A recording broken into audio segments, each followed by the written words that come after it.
Thank you so much for your time this evening, sir. We'll have to leave it there for today, but looking forward to hearing more of the outcomes in order to revive and reset South Africa's creative economy following the conference taking place today. We'll follow up with you in the months to come to find out what solutions have been implemented.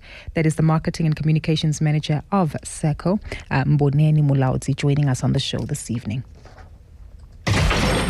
This is Kaya Biz. Kaya Biz With Gugulethu Mfuphi. On Kaya 959. On the street. On the air. This Thrive Know-How feature is powered by Standard Bank. Thrive, your all-in-one app to power your sales.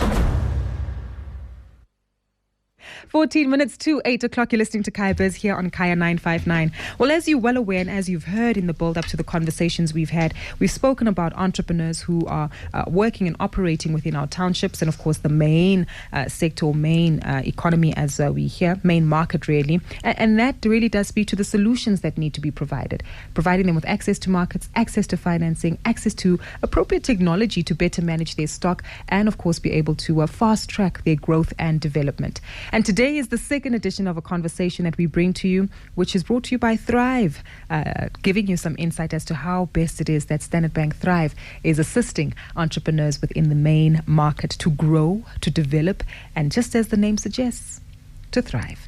In studio, I'm joined by the CEO and founder of Standard Bank Thrive, Khetha Mazibuko, who joins us back in studio. Great to have you back with us. Thank you. It's great to be back. Looking forward to this conversation today. Definitely. Now, last week we set the tone and the theme, right, regarding Thrive and, of course, the kind of opportunity that it presents to many South Africans using technology, access to data, that very same data that makes their businesses so much more efficient in order to operate.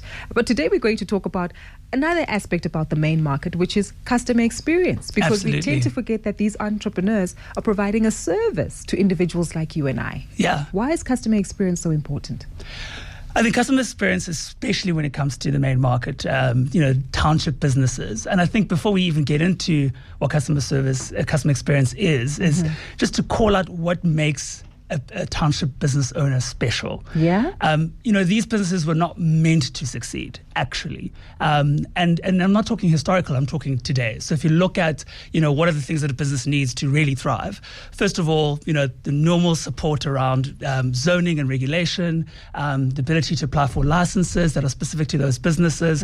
And then what we see just from a logistics point of view, moving stock into townships, we don't have these big arteries where there's multiple roads where you can take different routes to actually get stock into your store. And so that creates, a lot of issues for township entrepreneurs. So I think just to call that out is that we're dealing with a dynamic that is actually quite different. And so when you then have to deliver customer experience, we have to think about that, slightly differently. It doesn't mean that it's a different standard. Actually, what we see is a high standard of customer experience, and that's what we want to enable. So when we began with Thrive and we said we want to, develop the technology, give you a card machine to help you sell, give you the apps to connect to suppliers, we realized that we can't just wait for payments to happen. Help the business owner improve that customer experience and really engage, the customer that's walking through the door. Yeah. And so we've learned a lot from the leaders in the space in terms of what they do to really define a unique customer experience and deliver that to the patron, to the shopper who walks into the spaza. And, I'm blown away and so invigorated by what I see on the ground in terms of brilliant customer experience. I love how you're sharing that, and I guess just gauging by your energy, there's a lot that's there. And maybe you can give us some insight as to what you found and how it really does speak to the solutions that have then been implemented through Thrive. Absolutely. So I think as a starting point, what is customer experience in the main market? I kind of define it as it's the constant reason to engage. What is that reason? Yes, you have the store, you have the stock, everything's there, you know where it is, but why should I come to you? In fact, one of our traders put it beautifully. It's like, why winner for me? So that's that. If you define that, if you have that reason why your customers are going to come to you specifically, that means you have an experience that you are delivering.